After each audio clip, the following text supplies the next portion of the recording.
네, 안녕하세요. 오늘은 김가희 작가의 그림책 무슨 검정이게요? 속으로 한번 깊이 들어가 볼까 합니다. 네. 그 국민서관 우리 그림책 시리즈 중 하나죠. 2020년에 나왔던. 맞습니다. 저희가 이제 온라인 서점 정보 같은 거 좀 살펴봤는데, 이게 그냥 그림책이 아니라 이야깃거리가 참 많더라고요. 네, 그렇죠. 단순히 뭐 검정색에 대한 책이다. 이걸 넘어서서 색깔에 대한 어떤 편견이라든가 또 아이들의 상상력 그리고 또 어른들이 아이들 창의성을 어떻게 봐야 하는지 이런 좀 생각해 볼 만한 지점들이 있는 것 같아요. 좋습니다. 그럼 뭐랄까 우리 안에 그런 색안경 같은 걸 잠시 벗어두고 이 검정색 그림 속으로 한번 같이 들어가 보시죠. 시작부터가 좀 흥미롭잖아요. 룸이라는 아이가 도화지를 온통 검정 크레파스로 그냥 까맣게 칠해버리죠. 네. 그러니까 선생님은 딱 보고 좀 당황해서 왜 그렇게 칠했냐고 묻고. 그쵸. 저라도 그랬을 것 같아요. 대부분 어른들은 아마 애한테 혹시 무슨 힘든 일이 있나 뭐 이런 걱정부터 할 법한 그런 상황이죠. 바로 그 지점인 것 같아요. 우리가 무의식 중에 혹은 학습된 걸 수도 있는데 검은색 하면 왠지 좀 어둡고 우울하고 그런 부정적인 거랑 자꾸 연결을 짓는 경향이 있잖아요. 네네. 근데 이게 첫 번째로 재밌는 게 그 출판사 서평 같은 걸 보면요. 오히려 검은색을 좋아하는 아이들이 뭐랄까 자신감도 있고 적응력도 좋아서 리더 역할을 하는 경우도 꽤 많다는 거예요. 오, 정말요? 그건 진짜 의외인데요? 우리가 흔히 생각하는 거랑 완전 반대네요. 그렇죠. 어른들의 편견하고는 좀 다른 모습인 거죠. 그럼 루미가 칠한 그 검정색은 우리가 생각하는 그런 우울함, 뭐 그런 게 아니라 완전 다른 의미가 있다는 거네요? 네, 맞습니다. 실제로 루미는 자기 그림을 엄청 당차게 설명하잖아요. 맞아요. 그 까맣게 칠한 게 뭐 자유로운 검정이다 그러면서 까마귀가 되기도 하고. 네, 햇볕에 막 신나게 놀아서 까맣게 타버린 코끼리코는 또 신나는 검정이라고 하고요. 아, 신나는 검정. 재밌네요. 진짜 하늘 아래 같은 검정은 없다. 이 말이 딱 떠오르는데요. 바로 그거죠. 누미한테 검정색은 그냥 하나의 색이 아니라 뭐랄까 무한한 상상의 시작점 같은 거예요. 음, 그러니까 중요한 건 이게 정답이냐 아니냐, 뭘 똑같이 그렸냐 이게 아니고 그 상상하는 과정 자체가 중요하다 이런 메시지군요. 네, 작가도 비슷한 말을 하더라고요. 어른들은 자꾸 아이 그림을 보고 이게 실제랑 얼마나 똑같은가? 사실적인 묘사라는 기준으로 평가하려고 하는데 근데 아이들한테 그림은 그게 아닐 수 있다는 거죠.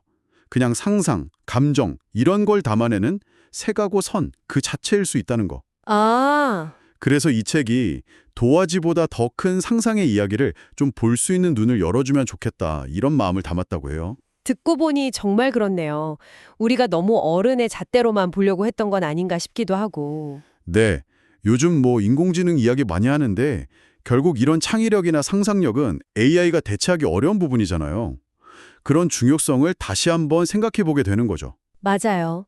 결국엔 아이의 그 상상력을 뭐 틀렸다, 이상하다 이렇게 평가하는 게 아니라 그냥 있는 그대로 좀 인정해 줄 때 그때 그 아이의 창의성이 정말 빛을 발할 수 있다 이런 이야기로 들리네요. 정확합니다. 꼭 검정색이 아니더라도요. 어떤 색이든 아이들에게는 정말 무한한 상상의 출발점이 될 수 있는 거죠. 도구가 될 수 있다는 거예요. 아, 그림책이요? 어떻게 도움이 될까요? 일단 시각적인 자극이 풍부하잖아요. 루미가 검정색 하나로 막 까마귀도 만들고 코끼리코도 만들고 하듯이 그림을 보면서 아이들이 스스로 이야기를 막 확장해 나갈 수 있죠. 아, 그냥 글자만 읽는 게 아니라 그림을 보면서 더 많은 상상을 하게 된다는 거군요. 그렇죠. 언어 발달에도 당연히 도움이 되고요. 자기 생각이나 감정을 표현하는 연습도 되고. 책 다 읽고 나서 우리도 루미처럼 한번 우리만의 색깔 이야기 만들어 볼까?